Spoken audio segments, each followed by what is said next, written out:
On Christmas Eve, my sister barred my way at the entrance, saying, "We don't need a pipe fixer at the table," while my parents chuckled from the dining room. When I unwrapped my Christmas present, I found a plastic infant. "For the one with no kin," they teased. I stayed silent. The real moment came when my parents opened their gifts and discovered their unpaid bills and debts. This pipe fixer isn't covering costs anymore. My name's Owen, 35, the eldest sibling, the one who handles things. I mend pipes for a living. Folks call me when their kitchen floods or their water heater fails right before company arrives. My van smells of coffee grounds and pipe glue. My hands are always scratched. I keep a notebook in the glove compartment with addresses, parts, and who owes me $50 because they promised to settle up later. In my family, I've always been in the shadows. My sister, Ava, 29, is the star. Mom calls her the artist. That's the excuse for why Ava doesn't hold a steady job. Ava has a fan base. Ava has a spotlight. Ava's laugh pulls people in like moths. My parents light up around her.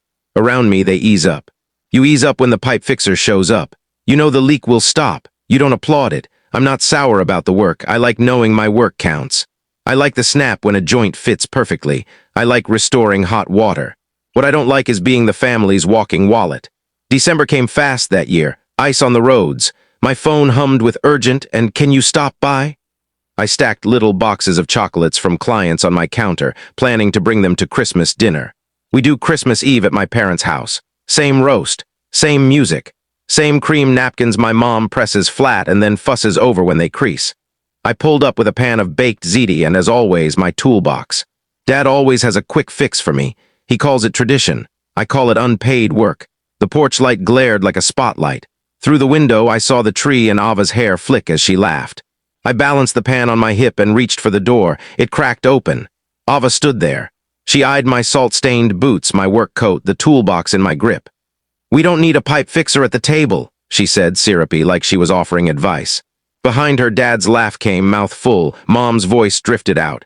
"Is that Owen? Tell him to leave the tools outside." Ava didn't flinch. "You heard them." The pan tipped. I steadied it. The porch light buzzed. Wind chimes clinked like loose change. I tried a grin, the kind where you act like it's all a joke. "I brought ziti," I said. "Kitchen's full," she replied. "Just clean your boots."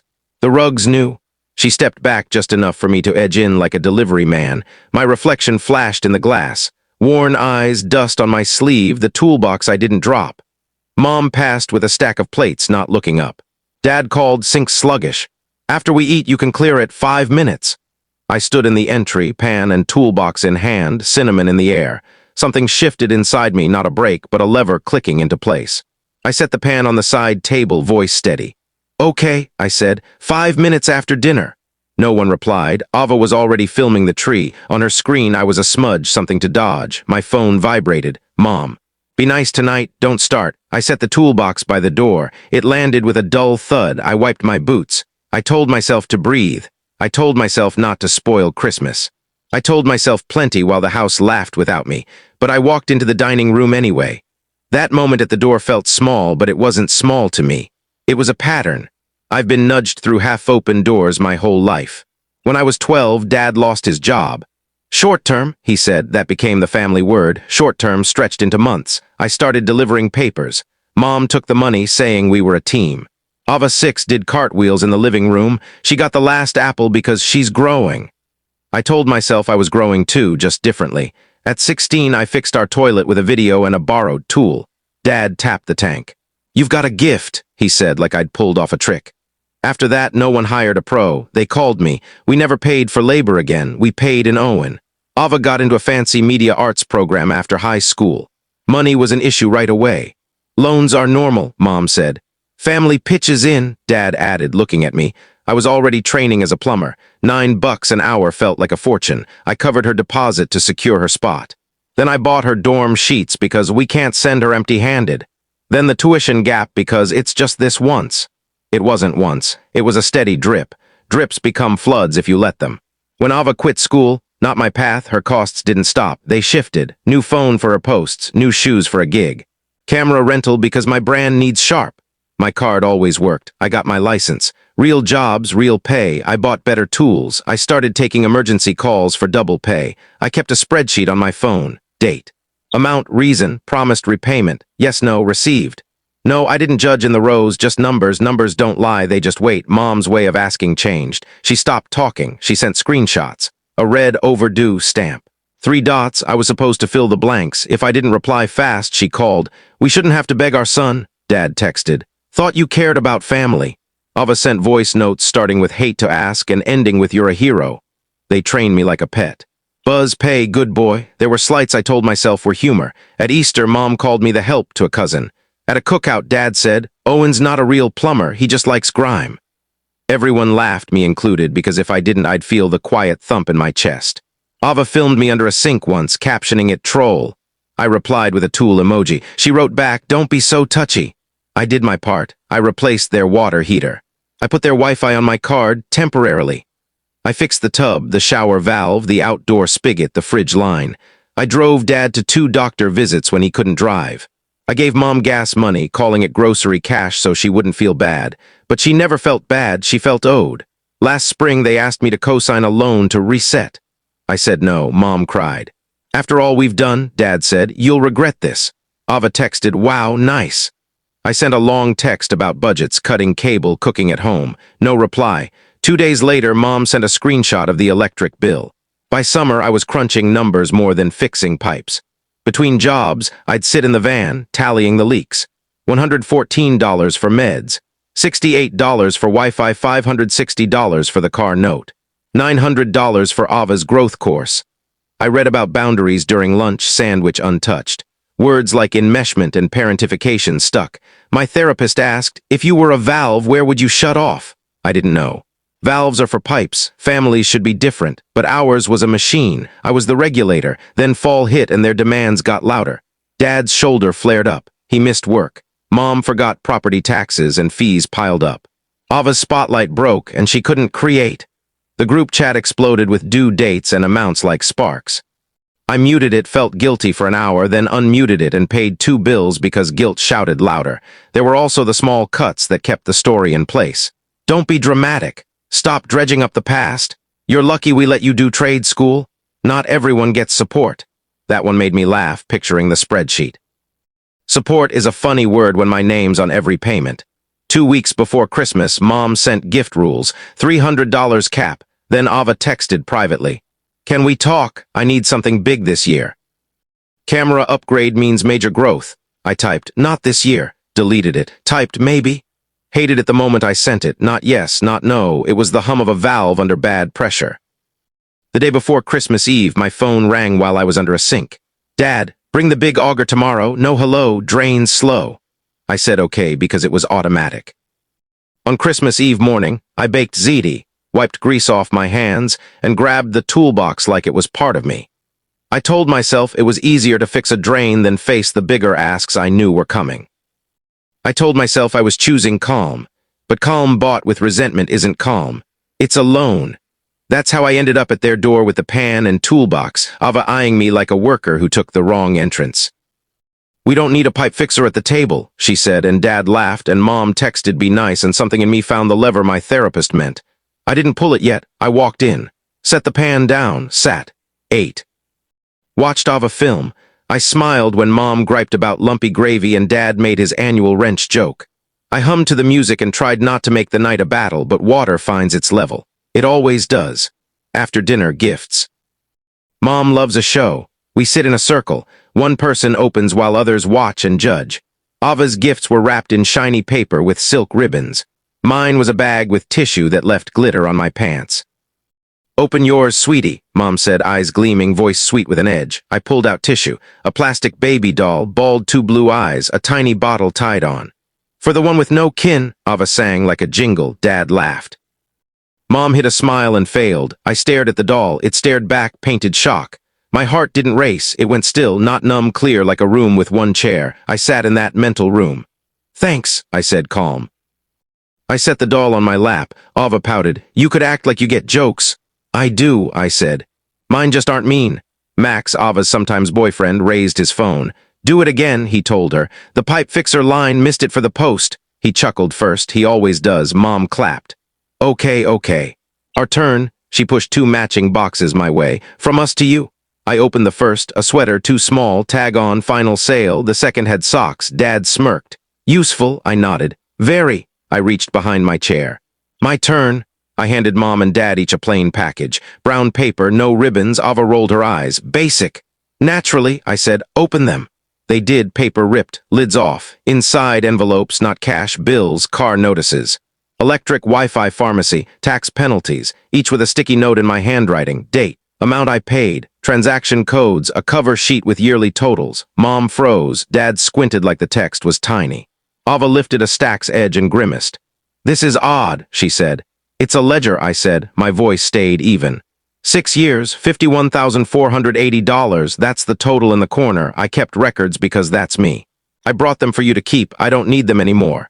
Mom's voice was thin. Why bring this tonight? Because tonight you made me an outsider again, I said, glancing at the doll. I wanted you to see who I've been, Dad snorted. Want a trophy for a few bills? I met his eyes. I want a line. Ava laughed, thrilled. Is this like our intervention? She turned her phone, red dot blinking. No, I said, angling my head so the camera caught my ear. It's mine.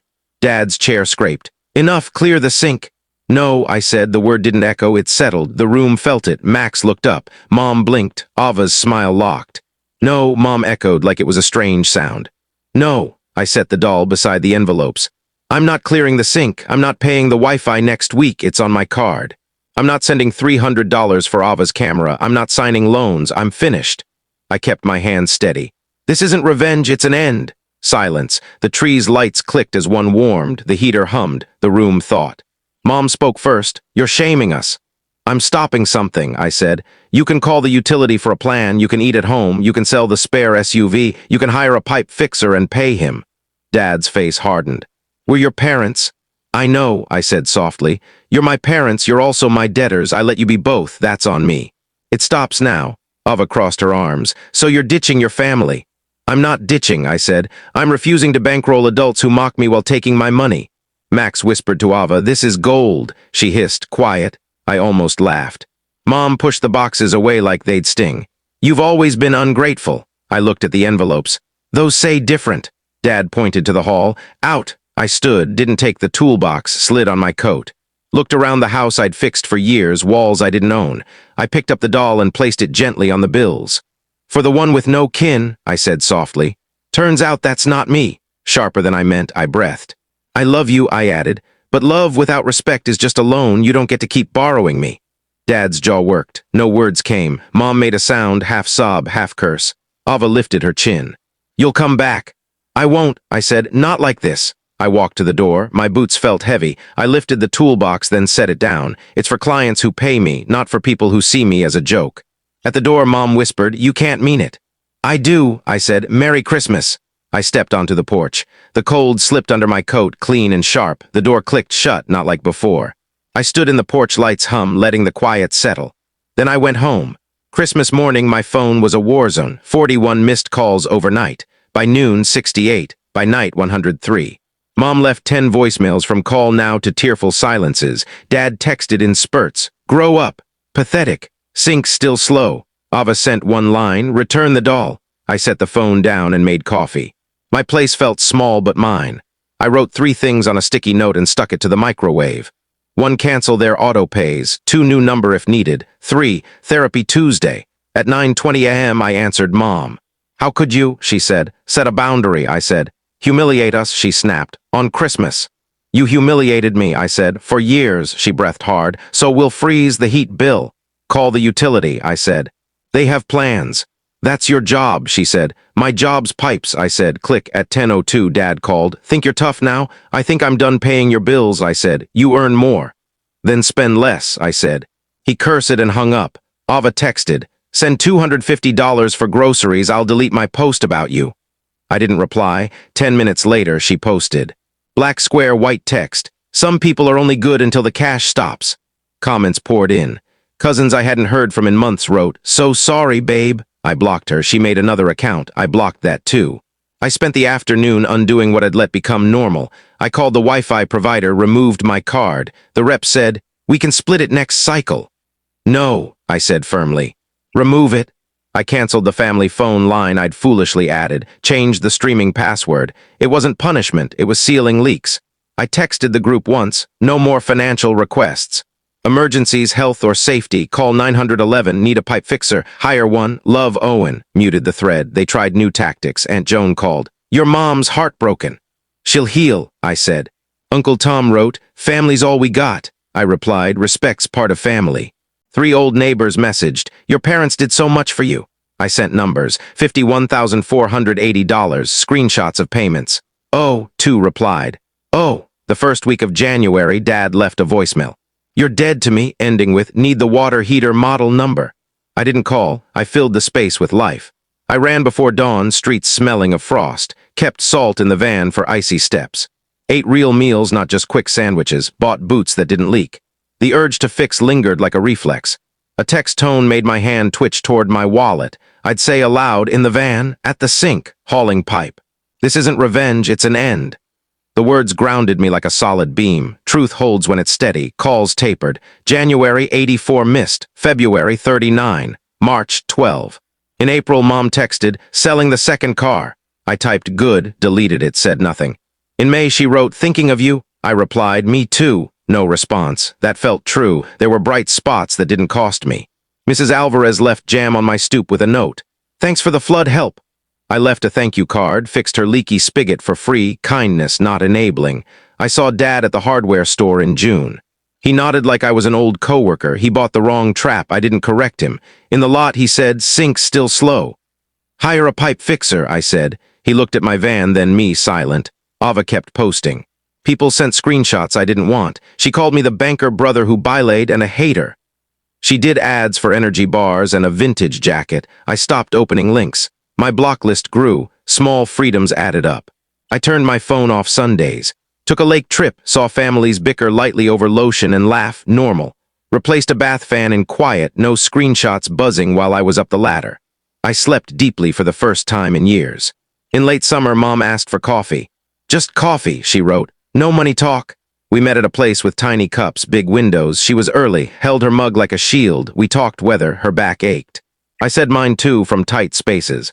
Twice she veered toward old patterns. Twice I let silence hold. She sighed. I miss you, she said. I miss you too, I said. We can try if respect stays. She nodded once, 20 minutes. No hugs, no fight. A beginning, Dad didn't come. I don't know if he will. I'm okay with not knowing. By fall, my spreadsheet had new tabs, savings for a better van, for a break.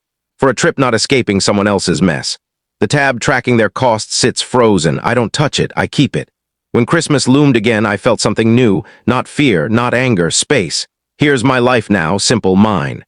I wake before dawn, brew coffee, check the day's jobs. I text clients clear times, arrive as promised, do clean work. I keep extra gloves in the van for cold hands, treats for wary dogs. I eat lunch at a diner that knows my name. I read on breaks. I block numbers that feel like traps. I don't explain, I don't justify. Some nights I think of knocking on their door. I see the porch light, the chimes, the locks click. Then I see the doll beside the proof of payments. I don't want revenge, I want calm. Calm means not stepping into rooms where I'm the joke and the bank. Mom texts sometimes. We met twice more for coffee. Once she said, I didn't see how much we took. I said, I didn't see how much I gave. She nodded, no money asked. That was the talk. Dad hasn't called. Maybe he will when the heater fails. Maybe he'll hire someone, write a check, feel what paying for help is like. That'd be good for him. Ava posted last week. Some only love you when you're useful, over a selfie. Someone sent it. I didn't look. Love isn't utility. Money isn't love. I know that now, deep in my core. I don't measure my worth in payments anymore. I measure it in how I speak to people, to myself, in how fast I answer real emergencies, how easily I skip fake ones. I keep a short list inside my van door. I won't fund adults who mock me. I won't answer screenshots. I won't be shamed into just this once. I'll help when I choose, not when cornered. I'll say no, a full sentence. I'll keep my hands clean, my time mine. This Christmas Eve, I'll work half a day. Then I'll make lasagna, open my door to neighbors with nowhere to go. We'll put phones in a bowl. Eat until warm. I'll say the sink's off limits. They'll laugh. I'll laugh too. If Mom texts, I'll read it. If it's kind, I'll reply. If it's a screenshot, I won't. If Dad calls for a fix, I'll breathe, let it ring. If Ava posts a black square, it'll stay a black square in a world I don't need to see. I started by saying I fix pipes. Still true, but I fixed something else, the valve on my life. I said it right. The pressure eased, the noise stopped. This isn't a triumph, it's a quiet close to a loud pattern. I won't pay for anything that costs my self-respect. I'm not angry. I'm done. This isn't revenge. It's an end, and I'm finally home.